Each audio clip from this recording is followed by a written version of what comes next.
Isang magandang hapon po or magagabi na rin po sa bawat isa. Latest weather update po tayo. March 4, 2024. Hapon po nung Lunes. Pero bago po tayo magpatuloy pa like and subscribe naman po bilang suporta sa ating YouTube channel. So, latest hypnosis po natin galing sa DOST Pag-asa. Easterlies pa rin po ang nakakaapekto sa ilang bahagi ng ating bansa, no? And as of na, wala pa naman po tayong bagyong binabantayan sa loob ng PAR.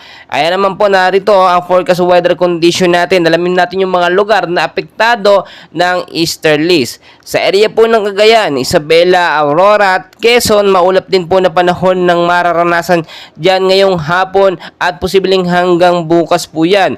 Dulot po yan ng tinatawag natin na easterlies or yung mainit na hangin galing po sa Pasipiko.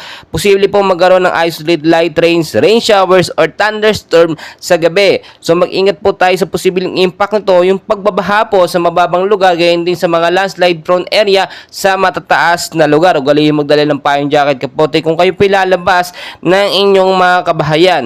Sa area naman po ng Metro Manila at ilang bahagi ng ating bansa, maulap din po na kalangitan ng mararanasan dyan with isolated rain showers or thunderstorms sa gabi. Dulot yan ng easterlies mga kaibigan. Mag-ingat tayo sa posibleng impact, no, yung pagbabaha kung sakaling magkaroon ng patuloy at malakas sa pag-uulan sa gabi. Mag-ingat din po yung matataas na lugar sa mga landslide, no. Mga kaibigan, lagi ko mong pinapaalala kahit wala po tayong bagyo na nakapasok sa loob ng ating Philippine Area of Responsibility, it doesn't mean na hindi tayo maghahanda. Apektado pa rin po tayo ng mga localized thunderstorm, kasama na nga po dyan itong easterlies na posibleng magpaulan sa ilang bahagi nga po ng ating bansa. Nakikita nyo naman, ayon na rin po sa Pag-asa, ngayong buwan po ng Marso, isang bagyo ang posibleng pumasok sa ating bansa. So i-monitor natin yung posibleng unang bagyo or kauna-unahang bagyo ngayong 2024 na tatawagin natin bagyong Aghon. Well mga kaibigan, patuloy ko po kayo update. Please huwag kalimutan mag-like and subscribe for more weather updates. Maraming